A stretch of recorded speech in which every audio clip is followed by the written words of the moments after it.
Alright, hello everybody. Welcome back to another update for QUACK-OUT. I am back after a very long hiatus. Thank you guys for the patience and bearing with me. It's been a rough couple of months at work, and yeah, as you guys probably know, this is not like my full-time job doing this. This is just a hobby, and yeah, so I really appreciate the patience and support that you guys have given me over the past few months. But let's go ahead and get started with this new development update for QUACK-OUT. So, my first note is that CTF, or Capture the Flag AI, is very hard in terms of just trying to have very much goal-oriented AI with several different goals and evolving goals over time. It is very difficult to try to nail that down and get it to feel correct, and it's still work in progress right now in my game. So let me make sure that this window is selected. But yeah, so we want to make sure that everything is working well and that the AI is able to have all these different goals of defending their own flag, capturing the enemy flag, or retaking their own flag from an enemy player. So that's kind of the and also returning the flag once they have it.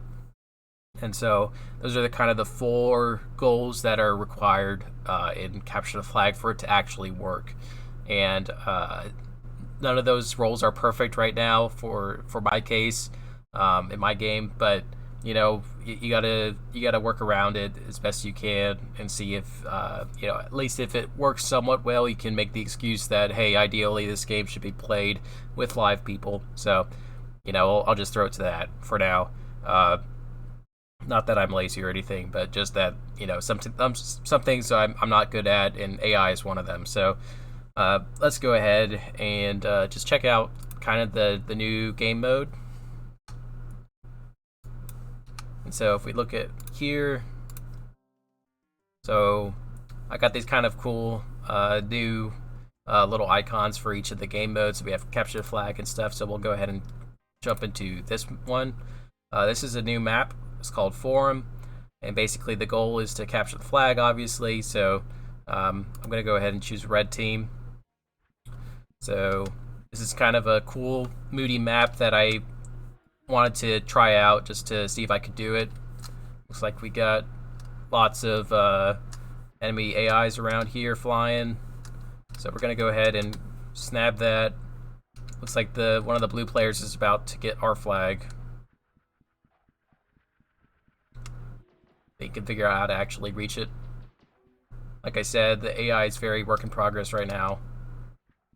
So sometimes they'll get the flag, sometimes they won't. Like that. I trying to figure out why he can't just get it, but it's just the way it works right now. All right, well that was effective strategy. I think he blew up my bomb with his hammer, so it's a nice way to end the fight. But yeah, so this is pretty cool, moody stuff. I got little bits of water droplets coming down to kind of fill this what's supposed to be this kind of reserve of water at the bottom. So it's pretty neato. And then I have these spikes right behind the flag. So if you have a sniper up in the center with like a concussion rifle, you could actually watch for people trying to capture the flag and then like shoot them into the spikes by knocking them backwards. So, or you can kick them yourself with your foot. You can toss the flag and then kind of run with it. So if you wanted to have the strategy of doing that, you could. And it looks like the enemy captured our flag, so we need to go hunt him down. And you can see that you can always see where the flag is at no matter what. I made that decision because most games do make that decision with the flag. So we're going to try to take the flag back. Oh, we got a rocket launcher. This should be easy.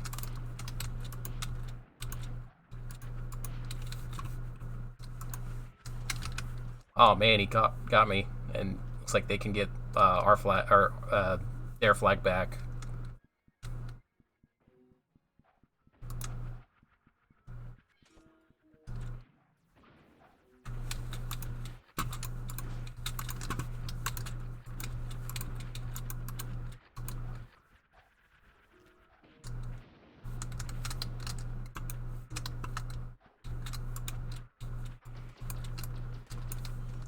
And then I've made a couple of tweaks in the game itself.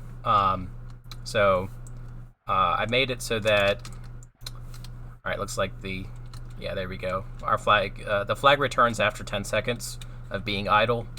And then I increased the spawn time, so once you die, now you have to wait 5 seconds instead of 3, and that helps out with these objective-based maps in terms of giving more free time for the actual objective to be conquered or whatnot. For King of the Hill, in that case, like you want some dead time so that you can actually put points on the board and then capture the flag. Same thing. Of course, it kind of stinks for team deathmatch, but you gotta do what you gotta do. And then I did increase the item respawn time, so now those take a little bit longer to get or to reappear. Same thing with the health pickups. And so yeah, we got a pretty nice match going here. Oh, we got our flag taken.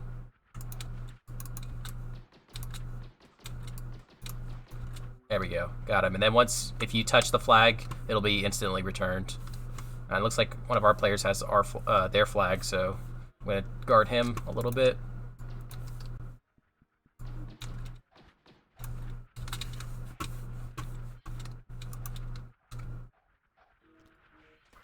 Oh, man. Got wiped out. So that gives you an idea of how this mode plays.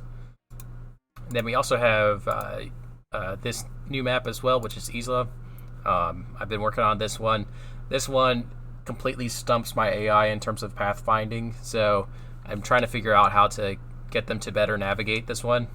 But this one's pretty straightforward. Got a lot of rooftops.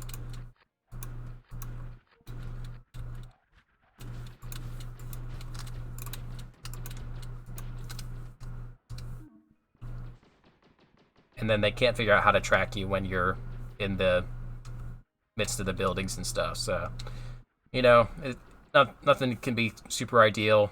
And obviously the best way to play QUACK-OUT is with real people, and that will always be the case for any shooting game, I can assure you. So, yep. So that's pretty much this map. I got a cool little statue in the center. It's pretty neat. And yeah. Alright, so we'll go ahead and exit out of this. So, in terms of future work, I've started working on trying to implement a middle layer to allow the game to be flexible to work on both GOTM and Steam with the Steamworks API. And that's going somewhat smoothly. I'll need to actually get a developer account with Steam first before I can actually get real work and testing done on that. So that's just kind of where that's at right now. In terms of GOTM, with the API, there's been an API update that they released, which includes leaderboards, and that will open up a lot of opportunities for a lot of other games on GOTM.io, which is where you can play the alpha, by the way, if you haven't already checked it out. And you're able to so with that new API update, there's leaderboards, which will enable new single-player experiences or kind of semi-competitive sort of arcade-style games. So I actually have plans for some solo mini-games, like kind of like an iteration of golf, and then a timed egg mode parkour obstacle course. So that'll be like trying to navigate through this complex terrain with only the egg mode. And so that'll be kind of fun and bounce around with that, bounce off the walls, and trying to navigate that. I also have a plan for a new item. I'm thinking it's going to be probably somewhat like basically a spike ball launcher, and that spike ball will be able to bounce off walls seamlessly, kind of, and then basically you'll be able to make nice ricochet shots with it. Also, it will hopefully bounce off players as well. And then in terms of other items, I think I'm going to try to make a turret item, which will kind of like spawn this turret that will auto lock onto enemy players and kind of be a nuisance in that front. So that'll be kind of interesting defense mechanism for, especially for capture the flag in particular. So I'm looking forward to seeing how that works out.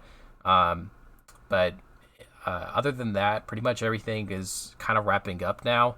So I just got basically the kind of the extra content, the extra, frosting on the cake, so to speak, to just kind of finish it off. So I'm really looking forward to trying to make sure that, or basically to try to get this into your hands and try to test it out as quickly as possible with beta test. I know that right now there's an issue with the alpha version where it's hard for players to matchmake with each other and they can't see each other's lobbies. So I'm trying to figure that out with the GodM team, and seeing why that's an issue. I think if I just update the game, they'll probably resolve it, especially with the new API update for the GodM library. So hopefully that will work. And if not, I'll try to further work that out with the team at GodM. But thank you guys so much for your continued patience and support. I really appreciate all the wonderful comments and suggestions that you've given me. Make sure that you join the Discord if you haven't already. There's should be a link in the description, and you can give me feedback that way. You can comment on this video. But once again, guys, thank you guys so much. I'm really excited to get this game into your hands in the best way, in the best condition possible. So anyway, hope you guys have a wonderful, wonderful July. It's now July. It's been a couple months since we last spoke like this on a video, but I appreciate your support. Thank you guys.